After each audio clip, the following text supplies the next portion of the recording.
Good morning, good morning. Welcome to another story time.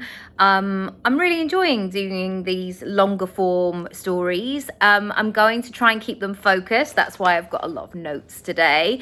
So you have some takeaways, you have some questions, you have some things to think about, to consider, to ponder. And so it's not just me rabbiting on at you.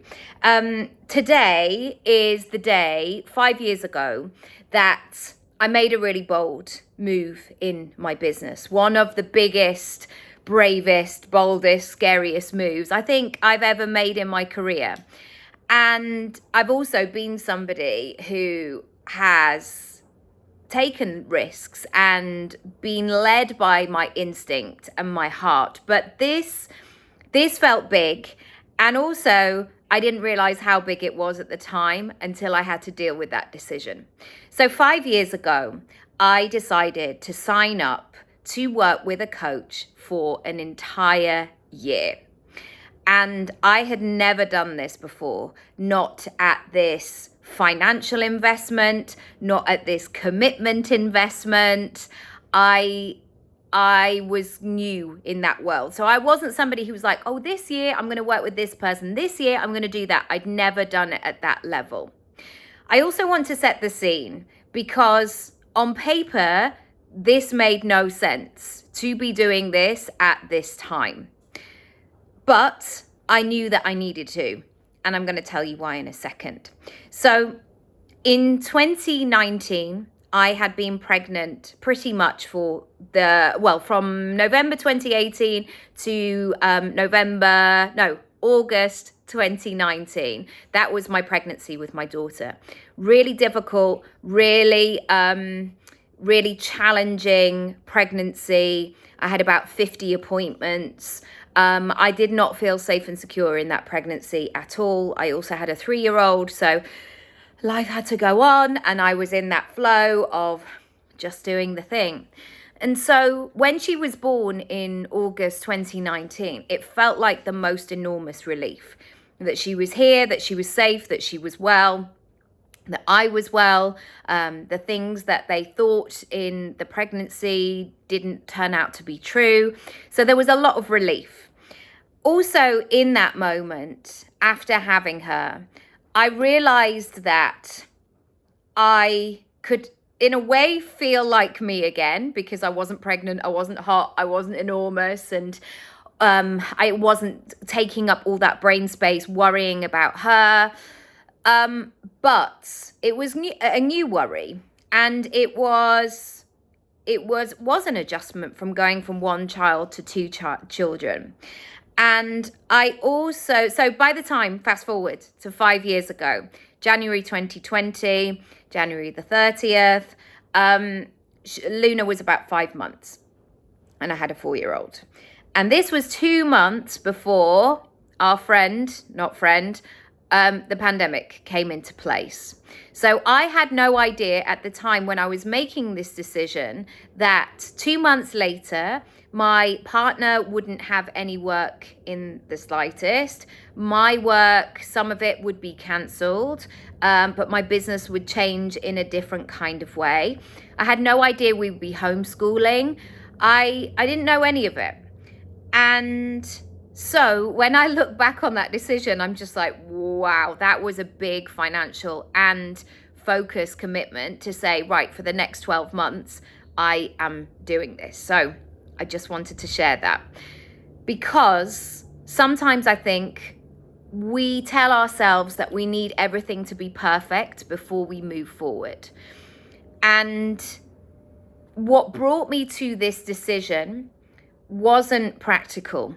It was an innate feeling that something had to change, which brings me on to my first point. I knew that I had outgrown where I had previously been, and I knew a new chapter was brewing. And sometimes we get that feeling as a business owner, as a human being, that we're in that lull, we're in that crossroads moment where we're never quite sure what's going next. We know that the old stuff doesn't feel as great. I think about it like when I was just about to leave home, like the fact that I'd been at sixth form college 6 weeks before was irrelevant. It was just like, oh, that was a new thing, but I wasn't fully in the new chapter. And that's where I felt. And so first and foremost, if you are in that place right now, notice it all. There are so many clues, so many thoughts and feelings that are around you. Really pay attention to it. Don't push it down and just continue and go, I just don't know what I'm doing. I'm just winging it. I'm just making it up as I go along. Invite yourself to ask some deeper questions, such as, why does that thing not feel good anymore? What is it that's really sparking me? What are the parts of my business that I'm really drawn to? Who am I watching on the internet going, how did she do that? Interesting. Pay attention to it all. All of the clues are there for you to absorb. The second thing, my life was requiring new things. And in the January when I made the decision, it was more from do you know what? I need to take this business to the next level. But also, like, I've now got 2 children to look after, and I need to figure out how I'm going to do that. And I was very much in that new chapter, that new phase of adjustments. And also 2 months later, this wasn't a nice to have thing of like, oh, if I could just make a bit of money in my little online business, that would be nice. It was like, no, like we need to feed all 4 of us here. And yeah, that was quite something. So this is also a reminder that sometimes we have to make those decisions. We have to make those leaps when things are not neat, and being comfortable with the fact that sometimes it is messy. And this is my frustration with online business. Everybody talks about the perfect morning routine, the perfect thing I drink in the morning. I do my gua sha, and then I do my LED mask, or whatever the thing is, before they get going. And it's all perfect. It's all beautifully lit. Most of the time, certainly in this house, that is not what it looks like.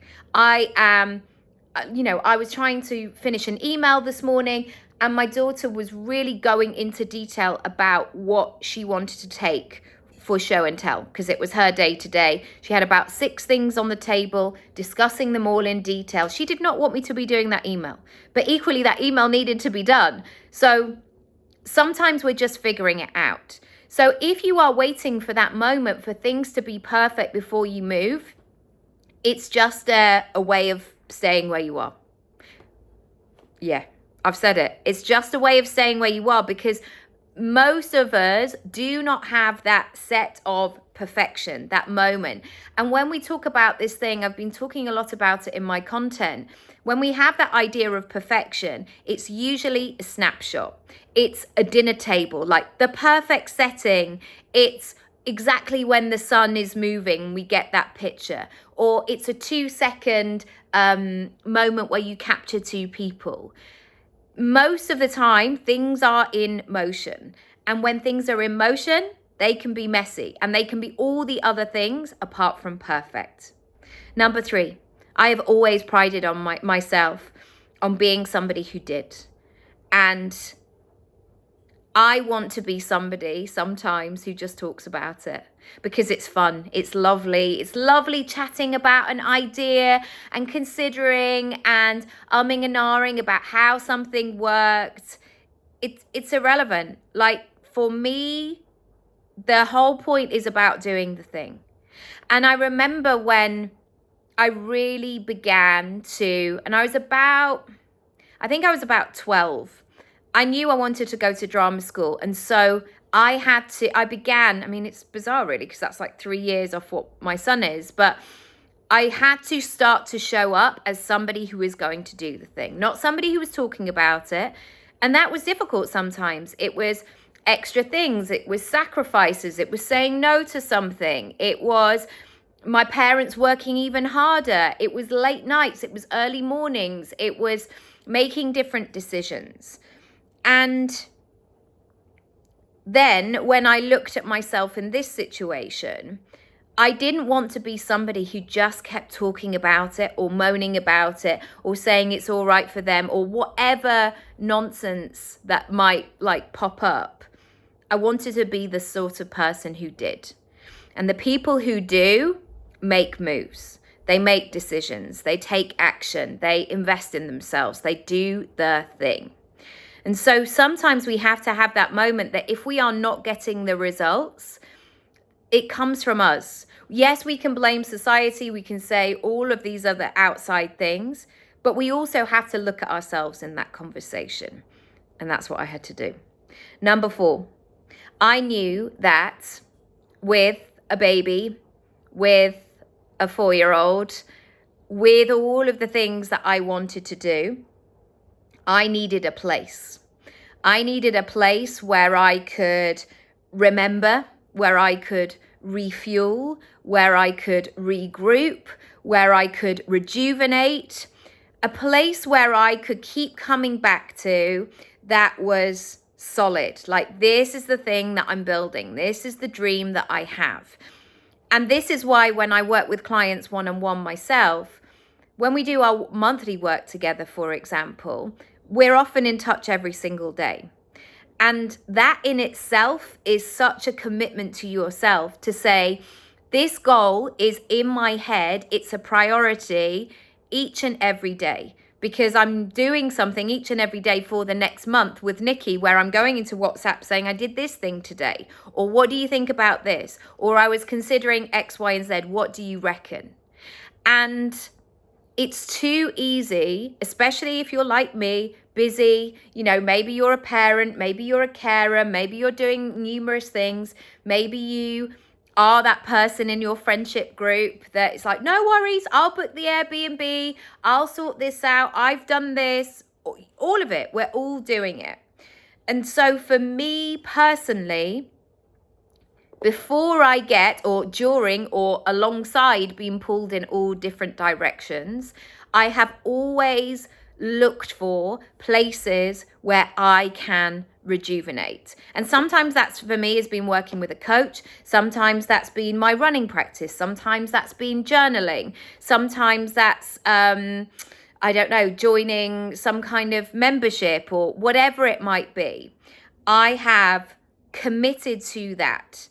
And this is the difficult thing, that if people were saying, what are you spending all that money for doing that thing? They don't get it. They're spending money in different ways. They're maybe spending money on a golf club membership. I don't want to play golf. I don't want a membership to a golf club. It's not my thing. But spending money surrounded with people who go, yeah, go on, you can do that. Or let me help you. Let me introduce you to that person. And likewise, me do the same for them. That's powerful. That's money well spent for me. Number 5, I needed, and I was craving, a longer period of time to show up for this dream. A year.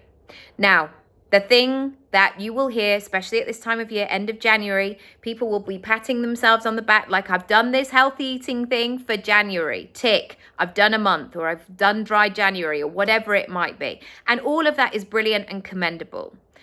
But if you are only committing for a relatively short period of time, you're not going to really see what you are made of in a longer period of time. Or rather, I invite you to see, what would you say to yourself? How would you show up if you knew for the next year you were committed to this? It's a different energy. It's not an in, out, shake it all about. I did it when I felt like it. I was a bit tired today. So, I'll revisit next week or in the summer or all those sorts of things. That was a real shift for me. And saying to myself, right, here we go. The next year, 365 days, let's go. Let's do this. That was what I was craving. Number 6, I wanted to be able to benefit and enjoy the downstream of what was possible. What do I mean by this? Sometimes you might feel like the only one. Sometimes you might feel like the odd one out, or is this possible? Or the noise outside is so loud, it's really difficult to find the wood for the trees. I was surrounded at that time with people who go, you could absolutely do that. Let me show you. Have you got this piece of technology? Have you seen this? Do you know what? If you just tweak those three things, that will work. That absolutely. And that belief in your environment, in your surroundings, in the back of your head is incredibly powerful. I was talking to a really great pal of mine the other day, and her daughter had recently been to Sri Lanka, and they had toured for 5 weeks, the two of them on a tuk-tuk. And when I saw her photos that she shared with us, I just was like, I mean, I'm quite in awe of her anyway, because her travel bug, she just makes everything feel very doable. And I heard myself in my head say, I don't know if I could ever do that. And she said, you could. Here's the company. This is what you do. They sort it out. They show you the different routes. You do it based on how long you want to stay there. And then this is the support. And they give you a list of places where you could do that. It's $20 a day. And it took that moment for her to say to me, and I just thought, oh yeah, I could do that. I've got a driving license. Yeah, of course. I could drive a little tuk-tuk thing around Sri Lanka. Beautiful. I would love to do that. And sometimes it's just those other people in your surroundings who go, yeah, you can. And I see it all the time in my coaching sessions where somebody will come with maybe 70% of an idea, and they go, yeah, but I just don't know how to do that. I'm like, well, I do. I can show you. I can show you right now. And by the end of it, you will have 100% of what you need in order to get started. Number 7, consistency, riding the rhythm and collecting the data. After that year, I had to pay attention in that year. And I also had so much data about myself. And I could notice it. I noticed it in my income. I was gathering. Oh, this is what happens then. Oh, this is when things changed. This is how long it actually takes to do this thing, instead of me just saying, oh, I'm never going to have time to do that. No, I did the thing and I've now worked it out. If you're committing to something, whether it's February, pay attention to all of that information, all of that data. Look at your stats of what's going on, because that's the only way you're going to know what is happening next. And also our feelings are so strong that we might tell ourselves, well, it's this and I'm feeling this. And then actually on paper, it doesn't equate. We can sometimes do that. I'm working so hard though. And then your bank account is not where you want it to be. So that's information that there's a disconnect there. That means that there's something that needs to change. Number 8, I needed to get into the mindset of, so how could I do this? How many? What if I did this? What would need to happen next? All the beautiful open questions. In order to sign up for that year-long program, I needed to find £750 per month from my business in order to pay for that. That felt like a huge expense, enormous at that time. And so I really needed to look at different ways of doing it. And not just resting on, well, if it hasn't happened before, how am I ever going to make it happen? I had to get creative. I had to get a pen and paper and write down ideas, messy ideas, 20 different ways I could do it. Okay, and the 20 different things, maybe there's 3 that could actually work. And if I pulled 1 and 2 together and actually scrap 3, because 3, it's never going to work. That's where you find it. And I think so often when there is an opportunity or something new, or something needs to change, you say no at the first go. And actually there might be 20 other questions before you get to the yes. And so working that side of my mind, it's coaching. Yes, it is. I had to coach myself. That really began to move things, because that sense of, if you've always done what you've always done, you always know what you're going to get. Is that the phrase? What's got you here won't get you there. All of these things. I had to change my thinking. I had to be open to ideas, because we are so committed and loyal to our limiting beliefs, our ways of doing things. We are so loyal to it. And so sometimes we have to push ourselves to think of alternatives. And sometimes we might go through all the alternatives and go, yeah, it's not for me. Fine, no problem. But really explore all of the parts. Number 9, I learnt all about my darkness, my shadows, the parts that I was missing. And sometimes that was me crying on the call saying, oh my gosh, it's just, some things just made sense. That thing that happened when I was 10 years old, oh, that's why I'm not doing this thing. And I think that most of us don't want to sit in that stuff of what's really going on. We give ourselves that jolly summary of like, well, it was this, and I ran out of time, and I've just been so busy, and da da da da da da da. And we see that surface thing. I'm talking from my own personal experience. And actually what we need to do is look underneath and go, yeah, I'm not doing that because I'm scared. Yeah, I'm not doing that because that feels uncomfortable to me. And that makes me feel like that 6-year-old version of me. And that doesn't make me feel safe. That's what I learned. Number 10, I really realized that confidence and success and progress happens by doing. And that is how you build the muscle. I've really realized this in terms of parenting, for example. I don't become a better parent by just being in my head and parenting fake scenarios in my head. I become a better parent when in that moment I have to communicate in a different way, or I have to practice patience when I am so frustrated, or I have to stay in the room and hold that space when I just want to go out and, go for a coffee by myself. That's how I've learned to be a better parent. And it's the same with your business. It's the same with your dreams. It's the same with your business progression, your confidence. You gain that by doing it. And you gain it by doing it in those moments where you just think, I can't, I don't want to, or this feels uncomfortable. Can I just do something else? You can, of course you can. But I'm always thinking long term, certainly in terms of parenting. And my goodness, I am not professing to have all of the answers in terms of parenting. I only parent my own 2 children. I don't know how to parent yours, and I'm not a parenting expert for all children.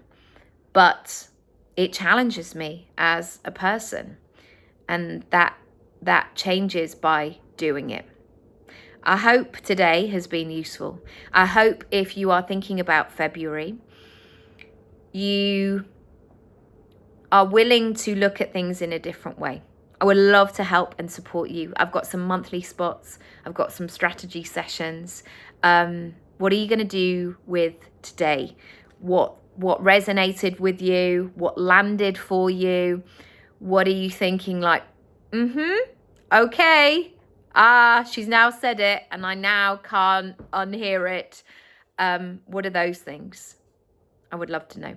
Message me. Let's book in a chat if you want to chat further and build and create something and really make your business model workable for you. I would love to help and support you. Lots of love and see you very soon.